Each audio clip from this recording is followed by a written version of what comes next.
Bismillahirrahmanirrahim. Assalamualaikum warahmatullahi wabarakatuh. Selamat datang kembali di channel PNS Belajar Coding.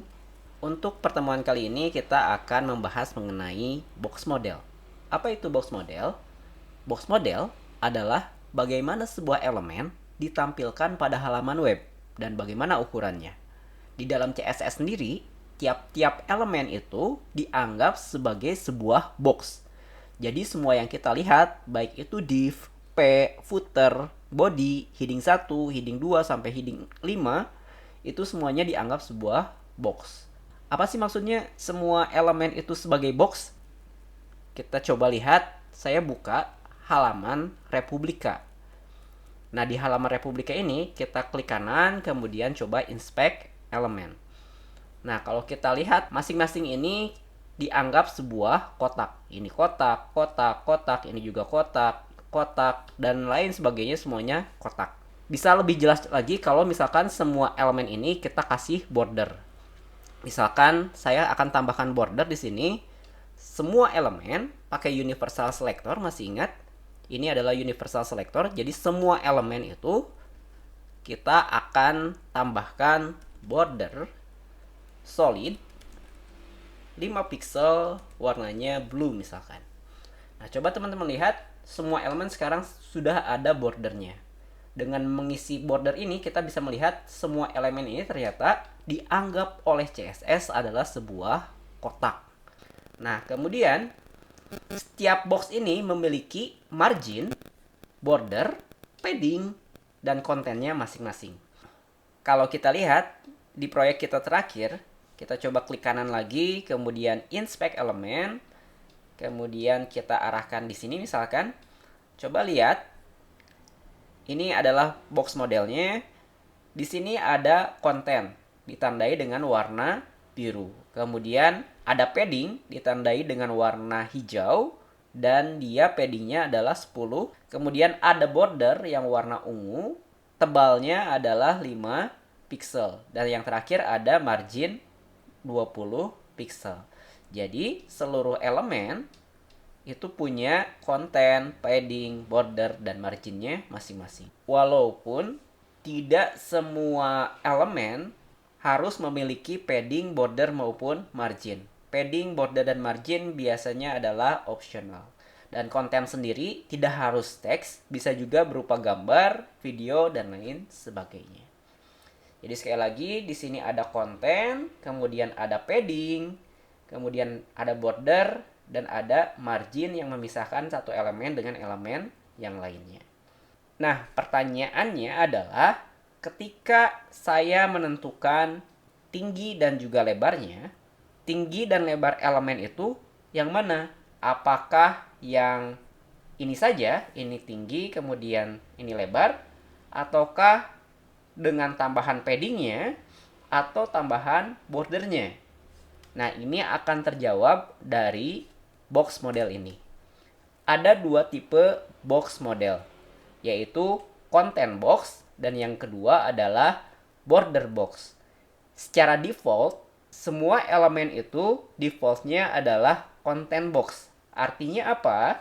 Ketika kita menentukan lebar dan juga tinggi, maka yang ditentukan adalah lebar dan tinggi kontennya saja. Jadi kalau misalkan height-nya 200 pixel, width-nya 300 pixel, maka di sininya adalah kontennya 200 pixel, kemudian lebarnya 300 pixel.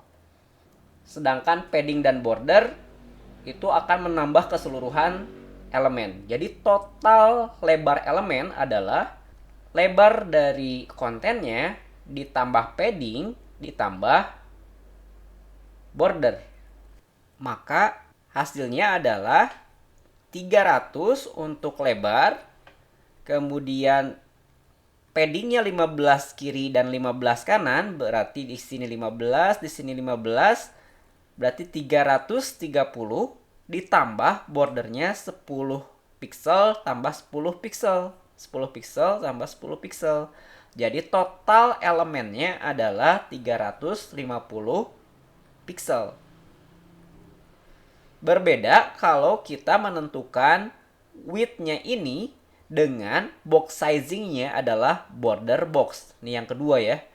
Kalau yang tadi content box, berarti ketika ditentukan width-nya, yang ditentukan width-nya adalah kontennya saja. Nih, sesuai dengan namanya, content box.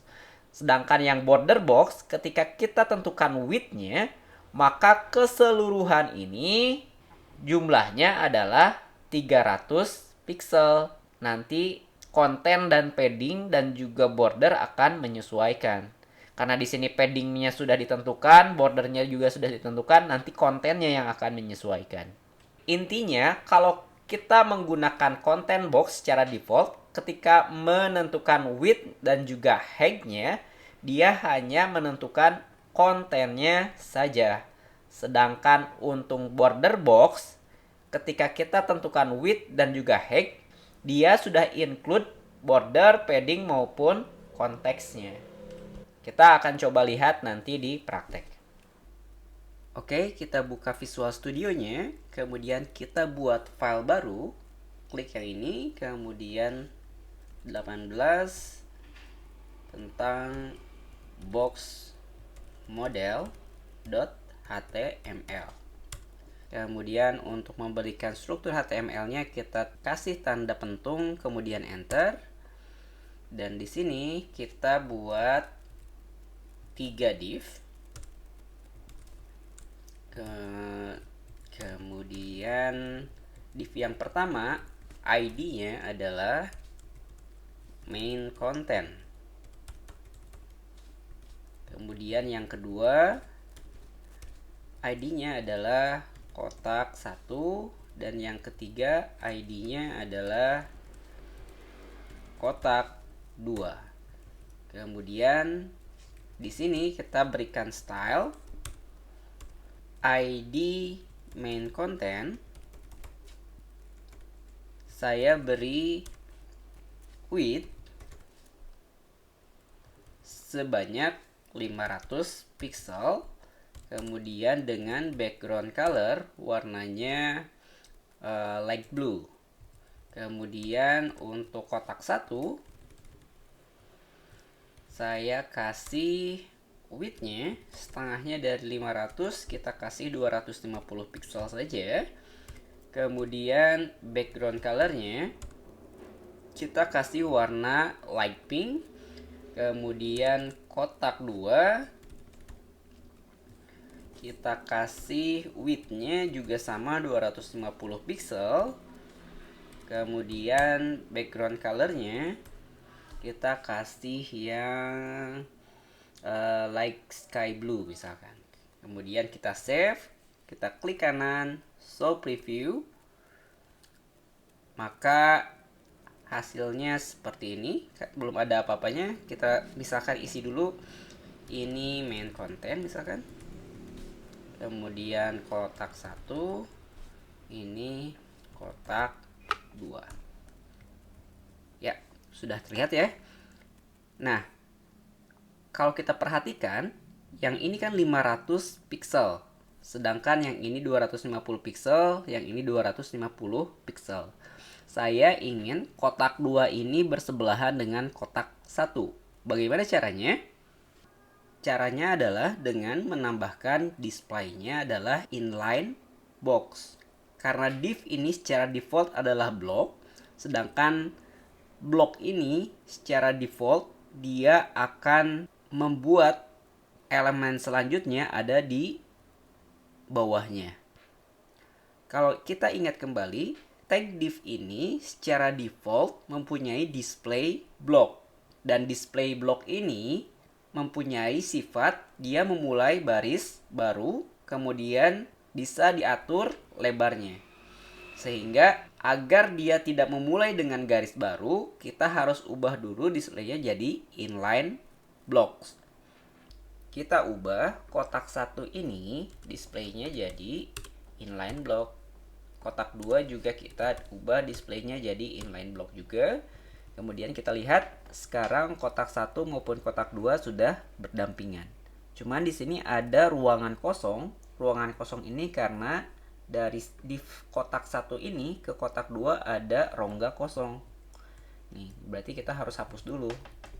Nah, kalau kita save, dia balik lagi ke semula. Ini kenapa? Karena kita pakai extension prettier.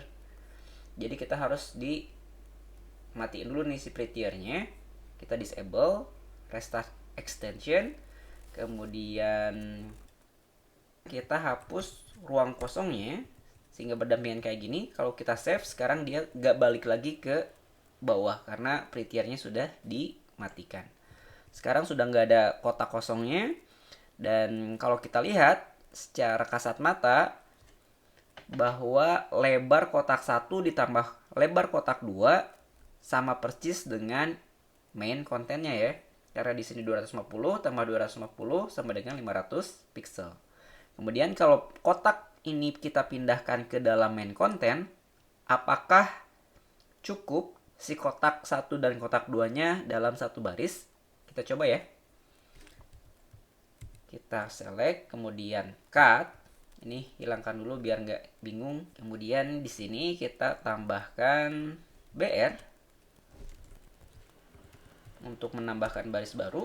Kemudian paste kotak 1 dan kotak 2-nya. Dan ternyata kotak 1 dan kotak 2 muat dalam main konten. Nah, tapi permasalahannya adalah ketika kita tambahkan misalkan border 1 pixel, kemudian solid, warnanya black. Maka sekarang kotak 2 ada bordernya, warna hitam 1 pixel. Dan sekarang ternyata kotak 1 dan kotak 2 sudah tidak bisa muat di main konten dalam satu baris. Kenapa?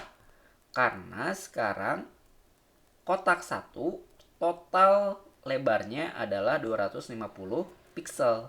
Sedangkan kotak 2 lebar totalnya sekarang bukan lagi 250 pixel, tapi 250 pixel ditambah bordernya 1 pixel yang kiri dan border yang kanan 1 pixel. Jadi totalnya adalah 252 pixel.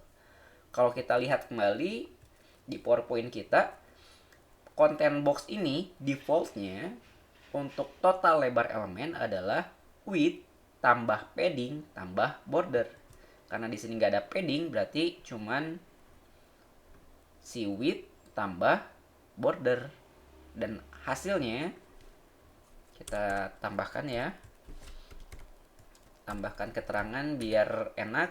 Total width-nya sama dengan 250 pixel ditambah border kiri 1 pixel dan border kanan 1 pixel.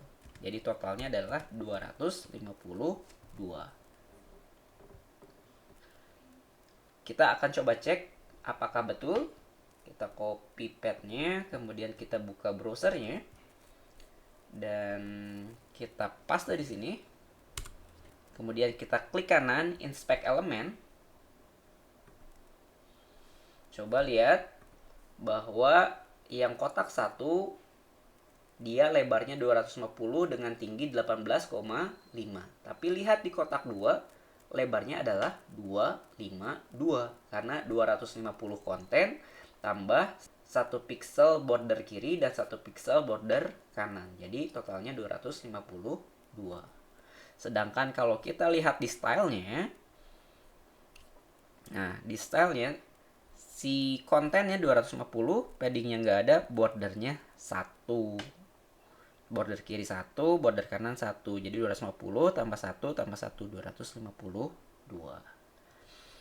Nah, bagaimana caranya agar tetap muat? Nah, biasanya developer ngasih yang namanya box sizing. Box sizingnya artinya kita jangan pakai yang content box, tapi yang border box. Sehingga total lebar elemen sama dengan width. Kita coba ya. Di sini berarti box sizingnya sama dengan border box. Nah, ketika dikasih border box, sekarang sudah muat dalam satu baris di main content. Kalau kita lihat lagi, kita save dulu, kemudian refresh di browsernya. Nah, sekarang juga dia dalam satu baris yang sama. Dan kalau kita lihat, Nah, sekarang total elemennya adalah 250 pixel. Sedangkan di sininya coba lihat, ini satu tetap, ini satu, tapi kontennya berubah, bukan lagi 250, tapi menyesuaikan agar total elemennya adalah 250 pixel. Nih 250 pixel. Jadi karena bordernya udah 250 dikurangi 1, 249. 249 kurangi 1 berarti kontennya 248. Nah, itu saja tentang box sizing. Jadi kita bisa mengganti box sizingnya apakah widthnya akan sesuai dengan konten, apakah widthnya sesuai dengan keseluruhan elemen. Kita bisa memilih content box atau border box. Mudah-mudahan materi kali ini bisa dipahami. Terima kasih atas perhatiannya. Tetap semangat, tetap mencoba, dan saya yakin PNS bisa coding.